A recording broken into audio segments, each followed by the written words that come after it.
My father always warned me to leave the North 40 untouched, but the day my plow hit something not of this earth, a sound from 30 feet below stole the silence of my family farm. The sun beat down on my neck, the same way it had beat down on my father's and his father's before him. Out here, in the middle of the 100 acres my family had bled for, time felt thin. The rumble of my old John Deere, old Bessie, as my pops called her, was the only thing that kept me grounded in the present. The smell of diesel fumes and freshly turned earth was the perfume of my life. It was a good life, mostly. An honest one. But honesty doesn't pay the bills when the price of corn bottoms out for the 3rd year in a row. That's why I was out here plowing the North 40, a patch of land my family hadn't touched in over 50 years. Pops was adamant about it. "That field's no good, Sammy," he'd grumble, staring out at it from the porch with a look I could never quite decipher. It wasn't fear, not exactly. It was more like a weary respect. Soil sour, rocky, let it be. But Pops was gone now, and the bank wasn't interested in his superstitions. They were interested in loan payments. I'd had the soil tested last winter. It wasn't sour, a little acidic maybe, but nothing some lime couldn't fix. As for the rocks, well, that's what a plow was for. I was on my 5th pass, the blades of the disc plow churning the dark soil into neat, rolling furrows behind me. The engine groaned a little as I hit a tougher patch, the compacted earth fighting back. I gave it more gas, my jaw set. I had to get this field ready for planting by the end of the week. Every minute counted. Sweat dripped from my brow, tracing paths through the dust caked on my face. The world narrowed to the tractor, the field, and the endless aching blue sky above. It was in that hypnotic state, lost in the rhythm of the work, that it happened. Clang! The sound was violent, a high-pitched metallic screech that set my teeth on edge. It wasn't the dull thud of a rock. I'd hit thousands of those. This was different. Old Bessie shuddered to a halt, the engine dying with a choked cough. The sudden silence was deafening, broken only by the ticking of the cooling engine and the chirping of a distant meadowlark.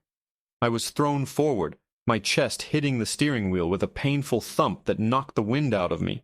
Cursing, I pushed myself back into the seat, my heart hammering against my ribs. My first thought was the plow. A new set of discs would set me back hundreds, money I absolutely did not have. I climbed down from the cab, my boots sinking into the soft dirt. The sun felt hotter now, more hostile. I walked to the back of the tractor, dread coiling in my gut. One of the main discs, thick-tempered steel designed to slice through earth and roots, was bent at a sickening angle, and wedged beneath it, half buried in the freshly turned soil, was the thing that had stopped it. It wasn't a rock, it was metal. At first glance I thought it might be an old engine block from some long-forgotten piece of farm equipment, or maybe part of a septic tank. People used to bury all sorts of junk on their property back in the day. I grabbed the shovel I kept strapped to the side of the tractor and started digging around the object, my frustration mounting with every scoop of dirt. But the more I dug, the less sense it made. This wasn't some piece of discarded machinery. The part I had uncovered was a perfectly flat surface, about 3 feet square. The metal was a strange, dark gray, almost black, and it felt cool to the touch despite sitting under the blazing sun. There was no rust, not a single fleck. On a farm where everything from the fences to the tools eventually succumbs to the slow, creeping orange of decay, its pristine condition was just wrong. It was like it had been put there yesterday. My curiosity started to gnaw away at my anger. I kept digging, clearing the soil away from the edges. It wasn't just a plate, it was the top of something larger. I worked for nearly an hour, sweat plastering my shirt to my back, until I had cleared a space about 10 feet long and 6 feet wide. It was a massive rectangular slab of this strange, seamless metal. There were no bolts, no welds, no seams of any kind that I could see. It was as if it had been forged from a single enormous piece of iron. Then I saw the handle. It was recessed into the surface, flush with the metal, so the plow had passed right over it. It was a simple D-ring, made of the same dark, unblemished material. It was attached to what looked like a seam, a faint, almost invisible line that traced a perfect square in the center of the slab. It wasn't just a piece of buried metal. It was a hatch, a door. A cold prickle ran down my spine, a feeling that had nothing to do with the heat. What in God's name was a massive buried metal hatch doing in the middle of my field? A root cellar? An old storm shelter? It didn't look like any kind of farm construction I'd ever seen. The craftsmanship was too precise, too alien. I knelt down and gripped the D-ring. It was cool and smooth in my calloused hand. I pulled. Nothing. It didn't budge a millimeter. It was sealed tight, as if it hadn't been opened in 100 years, or 1,000. My mind raced. Maybe it was some kind of old military bunker from the Cold War. That was a possibility. But out here, in the middle of nowhere? I stood up and looked around. The familiar lines of my fields, the distant shape of my barn, the tree line that marked the edge of my property, it all seemed a little less familiar now, a little less safe. The North 40 the field pops had warned me about. Some things are buried for a reason, Sammy. His voice echoed in my head, as clear as if he were standing right next to me. I should have listened. I should have backed up the tractor, filled the hole back in, and pretended I never saw a thing. That was the smart thing to do, the safe thing. But looking at that bent plow disc, thinking of the bill from the bank sitting on my kitchen table, I knew I couldn't. What if there was something valuable down there? Old tools, antiques, anything I could sell. Desperation is a powerful motivator. I went back to the tractor and rummaged in the toolbox, my hands shaking slightly. I came back with a heavy crowbar. I wedged the tip into the faint seam next to the handle and threw all my weight onto it. The metal groaned in protest, a deep, resonant sound that vibrated up the crowbar and into my bones. I grunted, my muscles straining, my feet slipping in the loose dirt. For a second, nothing happened. Then, with a deafening screech of tortured metal, the seal broke. A gap opened, no wider than a finger, and from it, a sound escaped. A long, low hiss. It was the sound of air pressure equalizing, like opening a can of soda, but deeper, older. It carried with it a smell I couldn't place, like stale, cellar air, but with an undercurrent of something else, something metallic and vaguely organic, like old pennies and decaying leaves. The hissing went on for a full 10 seconds, then stopped. The silence that followed was heavier than before. I pulled the crowbar out and peered into the dark crack, but I couldn't see anything. My heart was a drum against my ribs. I took a deep breath, gripped the handle with both hands, and pulled with everything I had. The heavy hatch lifted, scraping against its frame, revealing a square of absolute impenetrable blackness below, and I realized the sound I'd heard wasn't just old air. It was the sound of a held breath, finally let go. I stood there for a long moment, just staring into that void. The sun beat down on my back, but a chill that had nothing to do with the weather was creeping up my spine. My mind was a whirlwind of half-formed thoughts. Bomb shelter, government black site, a madman's hideout. None of them felt right. The sheer precision of the thing, the unnatural quality of the metal, it felt like something ripped from a science fiction novel, not something you find next to a cornfield in the middle of Iowa. My common sense, what little I had left, was screaming at me to slam the hatch shut, get on my tractor, and drive away. Forget the bent plow, forget the field, forget the whole damn thing. But I couldn't. It was like a magnet, pulling me in. What was down there? Who built it? And why did my father forbid me from ever touching this ground? The questions were a roaring fire in my head, and the only way to put it out was to go down. I jogged back to my pickup at the edge of the field, my boots kicking up clouds of dust. I grabbed the big mag light from the glove compartment, the heavy-duty one with the foot-long beam. I also grabbed a half-empty bottle of water and took a long swig, the lukewarm liquid doing little to calm my racing heart. As I walked back, the open hatch looked like a wound in the earth, dark and waiting. I clicked on the flashlight. The beam cut a sharp, white circle into the darkness, but it didn't seem to hit a bottom. All it revealed was the top of a ladder. It was made of the same dark metal as the hatch, The rungs welded seamlessly to two support rails that descended into the black. I swept the light around the opening. It was a shaft, maybe 10 feet by 10 feet, with smooth, featureless metal walls. No rivets, no panels, just flat, dark metal stretching down into nothing. Taking a breath that felt like breathing in dust, I hooked the mag light to my belt, swung my legs over the edge, and found the first rung with my boot. It was cold, colder than it should have been. The metal felt like it was actively leaching the warmth from my body. My boot soles made a soft, rubbery scrape on the rung, the only sound in the oppressive silence. One rung, then the next. I descended slowly, one hand gripping the ladder, the other holding onto the edge of the hatch above, reluctant to let go of the sun and the world I knew. But eventually, I had to let go. The light from the square of blue sky above shrank as I went deeper, my world narrowing to the metal rungs in front of me and the abyss below. I unhooked my flashlight and pointed it down. The beam shot into the darkness, and for a terrifying second, it still didn't hit anything. I felt a wave of vertigo. How deep was this thing? Then finally, the light found the floor. I let out a breath I didn't realize I'd been holding. It looked to be about 30 feet down in total. Not so bad. I reached the bottom, and my boots touched down on the metal floor with a solid thud that didn't echo. The air was dead still and cold, with that same strange, sterile, metallic smell. I was in a room, maybe 20 by 20 feet. The walls, floor, and ceiling were all the same seamless, dark gray metal. There was no dust, no cobwebs. It was unnervingly clean, as if it had been hermetically sealed moments before I opened it.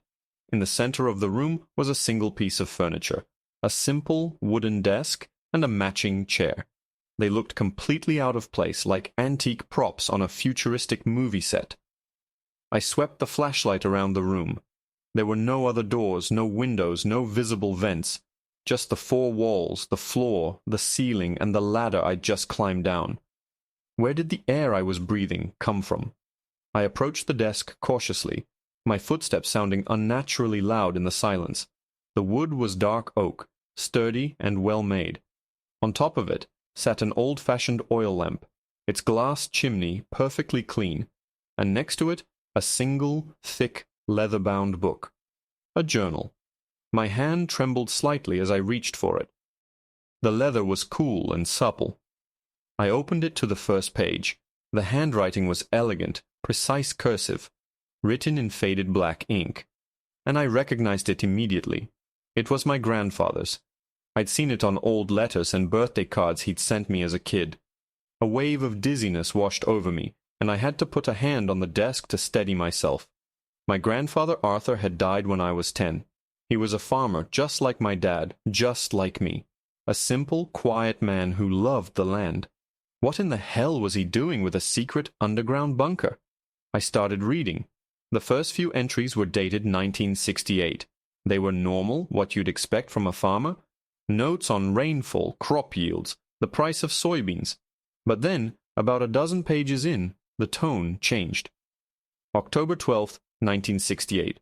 Hit something in the North 40 today. Not a rock. Something else. The plow is ruined, but that's the least of my concerns. It's a vessel of some kind. The metal is unlike anything I've ever seen. Smooth. Cold. Not of this earth, I'd wager. My blood ran cold. He had found it too. But he didn't just fill the hole back in. He'd explored it. I flipped through the pages, my eyes scanning frantically. The entries became more obsessive, filled with sketches of strange symbols, complex mathematical equations, and descriptions of the bunker I was now standing in. He hadn't found this place. He had built around what he found. The entries described years of secret work, smuggling in materials, digging by hand at night, all to build this containment room around something. May 4th, 1971. The silo is complete. I can finally begin my study in safety. The energy readings are off the charts. It pulses sometimes. A low thrum that I can feel in my teeth. It is dormant, I think. But I do not believe it is dead. What was it? I kept turning the pages, past diagrams of wiring and ventilation systems I couldn't comprehend. The handwriting grew more unsteady over the years, the entries shorter, more paranoid. September 22nd, 1985. It's making noises again. A scratching. Faint. Almost didn't hear it. Or maybe I'm imagining it. I've been down here too long. The seal must hold. I swallowed hard, my throat suddenly dry.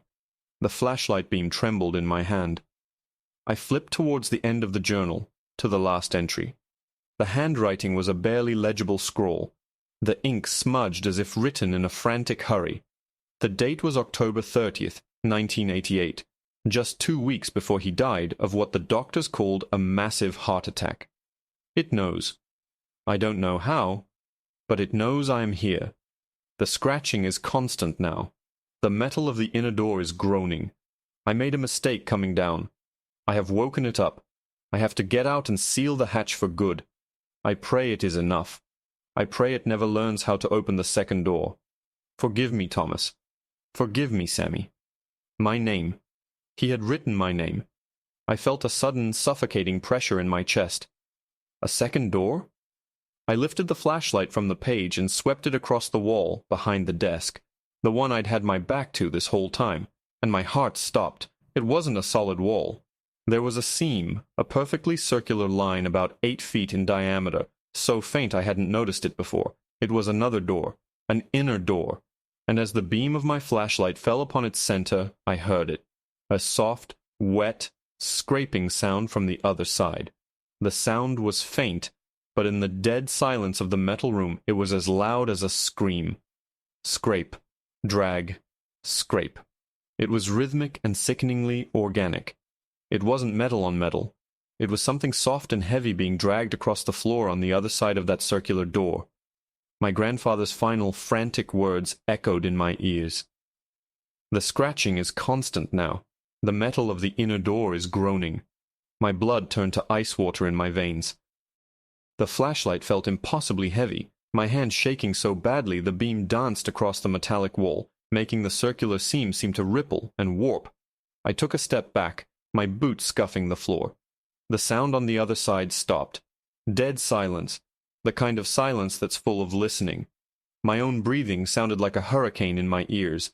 I stood frozen, my eyes locked on the door, every muscle in my body coiled tight, ready to spring for the ladder. But I couldn't move. My mind was reeling. This was impossible. My grandfather wasn't a crazy man. He was a farmer. He grew corn and raised 3 kids. He didn't build secret bunkers to contain whatever the hell that was. And yet, here was the proof. The journal in my hand, the metal room, the cold air, and the thing on the other side of the door that was now silent because it had heard me. I had to get out. That was the only rational thought that managed to break through the wall of fear. I had to climb that ladder, slam that hatch, bury it, and never ever think about it again. I slowly, deliberately took another step backward, my eyes never leaving the circular door. I reached the desk, my free hand fumbling behind me until it found the solid oak. I used it to guide myself, my legs feeling weak and unreliable. Just get to the ladder, Sammy. Just get to the ladder. Thump. The sound came from the door. Not a scrape this time. A solid, heavy impact. Right in the center. The metal wall vibrated, a low hum that I felt through the soles of my boots. I jumped, a choked cry escaping my lips. My back hit the desk hard, sending the old oil lamp skittering across the surface. It teetered on the edge for a heart-stopping second before crashing to the floor. The glass chimney shattered with a sharp pop, the sound echoing like a gunshot in the confined space. And then all hell broke loose. A furious, deafening bang slammed against the door, so powerful it buckled the metal slightly inward. It was followed by another, and another, a frantic, thunderous percussion of unimaginable force. Bang, bang, bang. Whatever was in there was trying to get out. It was awake, and it was angry. The smooth metal of the circular door began to distort with each impact, a shallow dent appearing, then deepening, the metal groaning in protest. My grandfather's words again. I pray it never learns how to open the second door. It wasn't trying to open it. It was trying to break it down. Panic finally shattered my paralysis. I scrambled for the ladder, the journal still clutched in my white-knuckled fist. I practically leaped onto the first rung, my hands grabbing the cold metal bars, my feet finding their purchase without me even looking. I climbed, my muscles screaming, my lungs burning. I didn't dare look down. The horrific rhythmic booming from below was the only motivation I needed. It was a soundtrack from a nightmare, getting louder and more violent with every passing second. The square of daylight above was the most beautiful thing I had ever seen. I clawed my way up the last few rungs and threw myself out onto the dirt, gasping for the warm, sun-drenched air. I landed awkwardly, rolling onto my back, the leather-bound journal falling beside me. For a moment, I just lay there, staring up at the infinite blue sky, my chest heaving. The ground beneath me was vibrating, a deep thrumming that matched the frantic pounding of my own heart. I scrambled to my feet and slammed the heavy hatch shut. The booming from below was instantly muffled, but I could still feel the impacts through the ground, a series of sickening, seismic jolts. I looked around wildly for something to put on top of it, but there was nothing. My eyes fell on Old Bessie, my John Deere parked just a few yards away. Adrenaline surged through me, a primal, desperate need to seal this tomb. I sprinted to the tractor, vaulted into the cab, and turned the key. The engine sputtered, coughed, and for one terrifying moment, I thought it wouldn't start. "Come on, Bessie, come on," I pleaded, pumping the gas.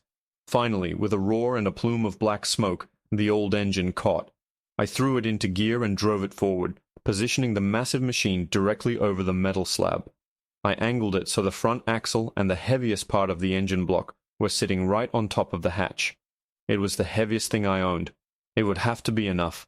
I cut the engine and slid out of the cab, my body trembling with exhaustion and terror. The vibrations had stopped. Silence returned to the North 40, broken only by the chirping of the birds and the ticking of Bessie's cooling engine. It was over. I was safe. I stumbled a few feet away and collapsed to my knees, burying my face in my hands.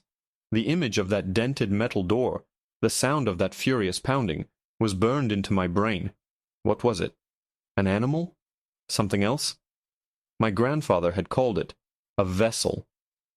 Not of this earth, I'd wager. I stayed like that for what felt like an eternity, the sun warming my back, the world slowly coming back into focus, the smell of the soil, the gentle breeze. It was all so normal, so peaceful. It was impossible to reconcile with the eldritch horror I had just unleashed and then thankfully recontained 30 feet below the ground. I picked up the journal, its familiar leather cover a strange comfort. I had to know more. I had to understand what I was dealing with. I spent the rest of the afternoon sitting in the shade of the tractor, reading my grandfather's journal from cover to cover. It was the story of a man who stumbled upon the impossible and became its secret keeper. He'd used his farming knowledge as a cover, ordering strange metal alloys as custom plow parts, and tons of concrete for a new grain silo foundation. The bunker, this room, was a cage he'd built around the real discovery. The circular vessel, the inner door, which he was convinced was some kind of hibernation pod or escape craft.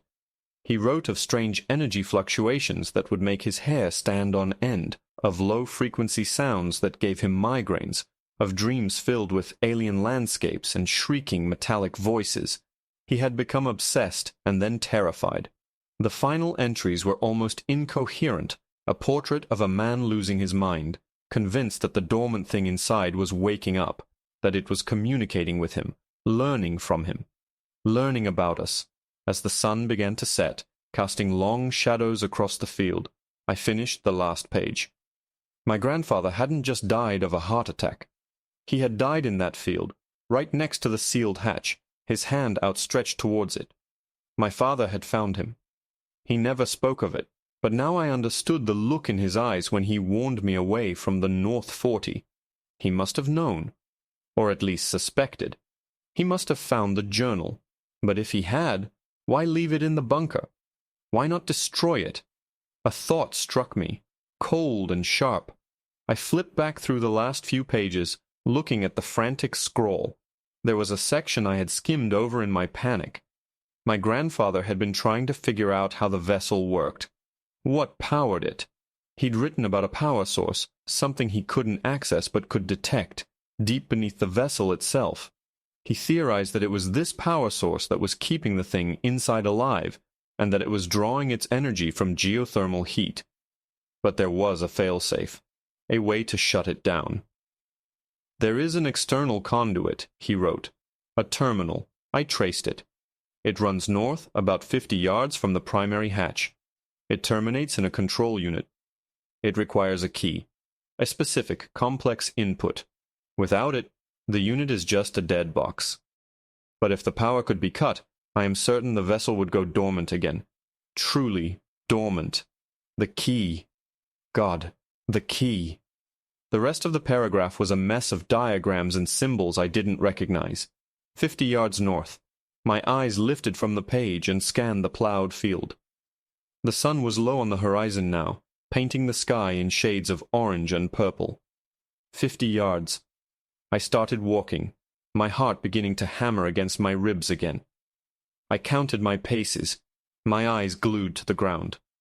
47, 48, 49, 50. I stopped. There, half buried in a furrow of dark earth, was another piece of metal. It wasn't big, just a small square plate, no bigger than a shoebox lid, made of the same strange dark metal. In its center was a single deep keyhole, shaped like nothing I had ever seen before. A dead box, my grandfather had called it. But as I crouched down and brushed the dirt away from the plate, a faint blue light began to pulse from within the keyhole, casting an eerie glow on my hand. It wasn't dead. It was waiting. And I knew, with a certainty that chilled me to the bone, that by opening that hatch, I had just turned on the power. The pulsing blue light was hypnotic. It pulsed in time with my own frantic heartbeat, a silent, alien rhythm in the twilight. I had just turned on the power. The realization hit me like a physical blow. By breaking the seal on the hatch, I hadn't just woken the creature, I had activated the final stage of its awakening.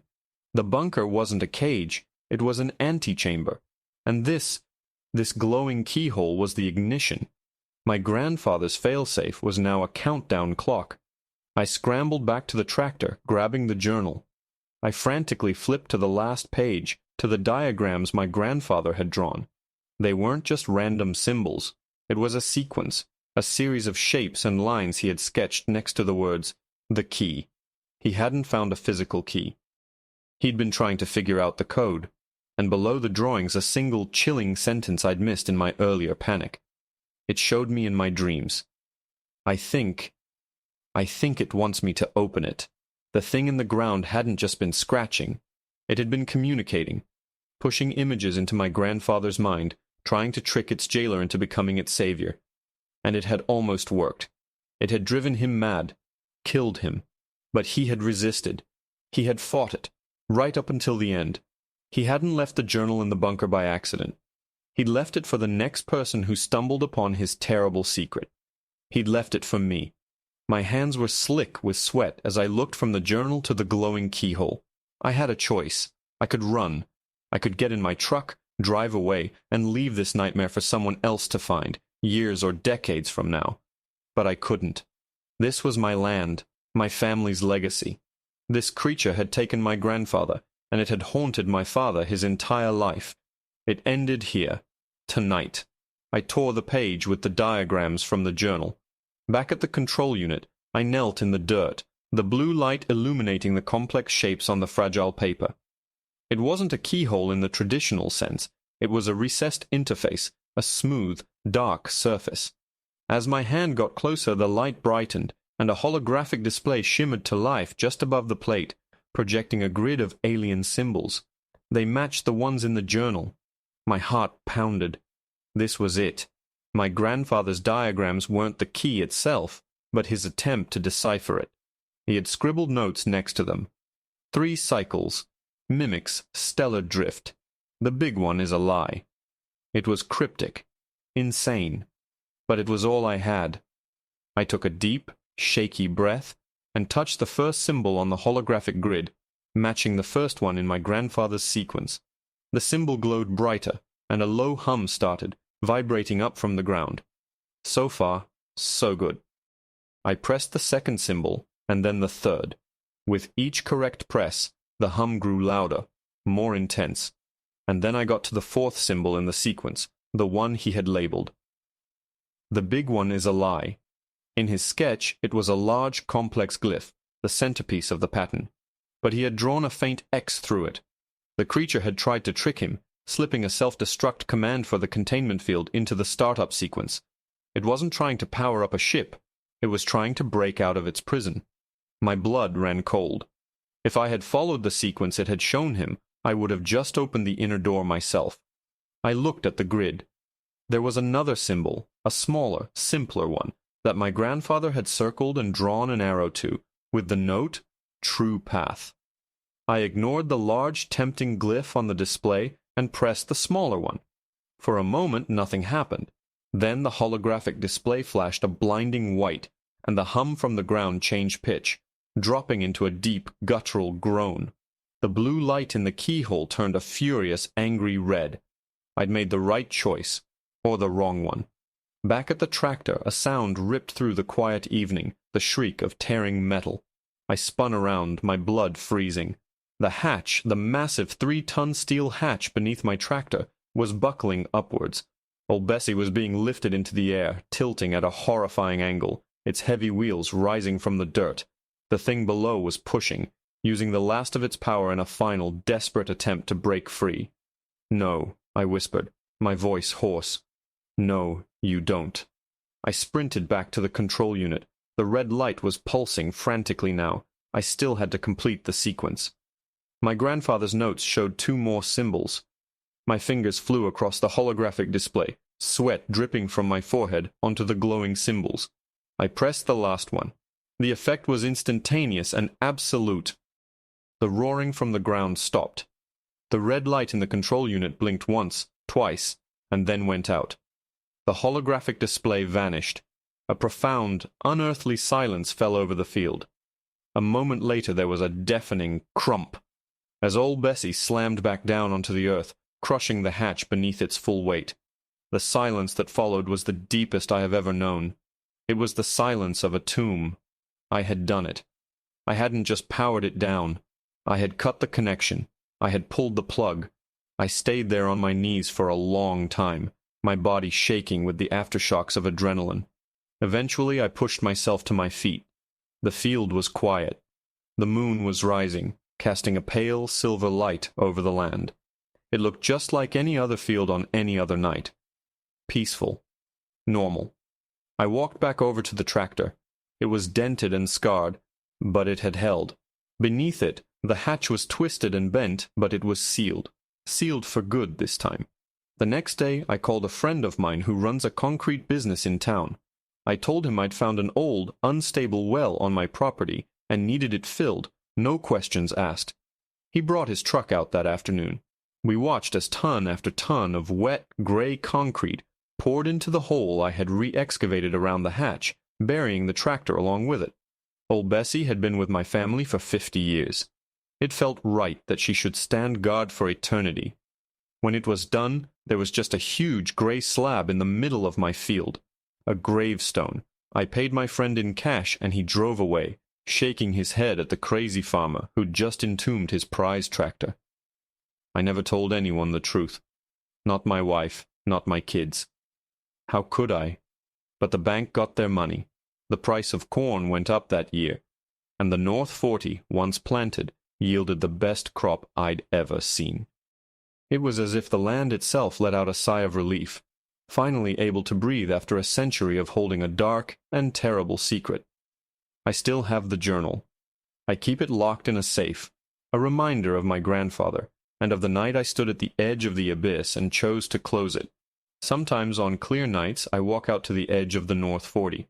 I look at the concrete slab, a pale scar on the land under the moonlight, and I listen. The only sounds are the crickets and the wind rustling through the corn. The silence is perfect, but I will never, ever take it for granted again. My family bought this land with sweat and blood. I kept it with a secret. And some things, as my father used to say, are better left buried.